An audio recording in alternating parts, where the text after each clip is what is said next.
Quand on s'entraîne, ce qui est important, c'est de connaître un minimum de sa physiologie, sa biomécanique, et pour ne pas faire comme le voisin, et du coup adapter un minimum son entraînement. Alors le minimum, c'est vraiment, là je vais vraiment vous donner un minimum de base, mais il faut savoir qu'en fait, il faudra beaucoup plus adapter tout ça en fonction de vous.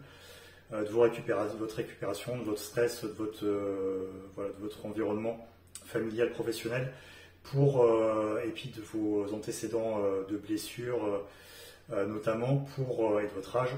Voilà, il y a plein de contextes, mais pour vraiment adapter votre entraînement.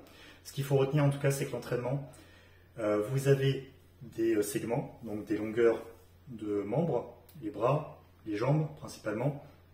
Vous avez après des longueurs musculaires. Alors, par exemple, sur le buste, vous allez avoir des gens qui ont les pectoraux qui vont s'insérer un petit peu plus haut, un peu plus bas, qui vont avoir la proportion entre les abdominaux et les pectoraux sur le buste sera différent.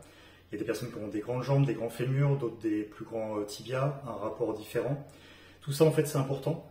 Tout simplement parce que donc là, c'est dans un but aussi préventif, mais on dit par défaut qu'il faut faire des mouvements en amplitude complète. Si vous regardez, je vais prendre l'exemple de mon biceps est court, je le sais parce que je peux mettre 2 doigts ici, voire même 3, entre l'articulation du coude et le début de mon biceps. Le reste, c'est du tendon, ici, là. Si je fais une amplitude complète en descendant là, à partir de là, en fait, là, je suis sur le tendon. On ne voit pas trop, voilà, ici, hop, on voit que là, c'est du tendon. Donc ça veut dire que si je tends complètement le bras, c'est le tendon qui prend le relais, donc je suis plus sur le muscle. Donc en fait, le muscle ne travaille plus, c'est le tendon qui travaille, potentiellement il peut s'abîmer, se déchirer, ça crée des tendinites, etc. Donc si vous avez, donc là je prends l'exemple du biceps, mais c'est valable pour tous les muscles, et il faut savoir que le biceps il est aussi attaché au niveau de l'épaule, donc il peut être court aussi au niveau de l'épaule. S'il s'insère très loin derrière, vous voyez en fait le muscle, vous ne voyez pas le tendon, il n'y a pas de trou ici, et vous voyez en fait que le muscle il part sous l'épaule. Là, vous savez que le muscle ici est long, donc vous pourrez l'étirer, par exemple, en faisant du curl incliné ici, vous pourrez aller chercher très loin derrière, ce ne sera pas gênant. Par contre, en bas, il ne faudra pas tendre, il faudra garder ici si le biceps est court.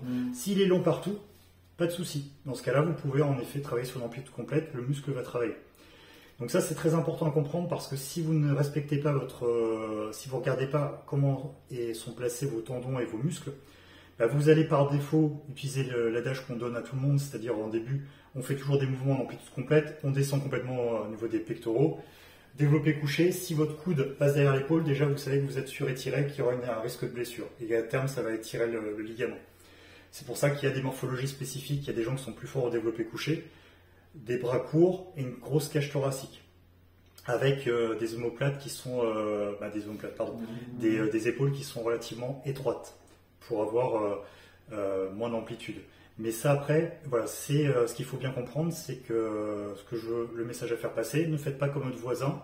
Si votre voisin vous dit travaillez en amplitude complète parce que vous faites du développé couché, vous arrêtez, je sais pas moi, ici, voilà, à quelques centimètres, à 10 ou 15 centimètres parce que vous respectez votre morphologie, continuez à le faire parce que c'est une bonne chose. Voilà.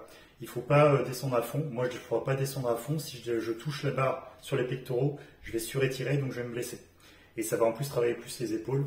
Et je vais être en position de faiblesse et de danger au niveau de mes épaules. Voilà.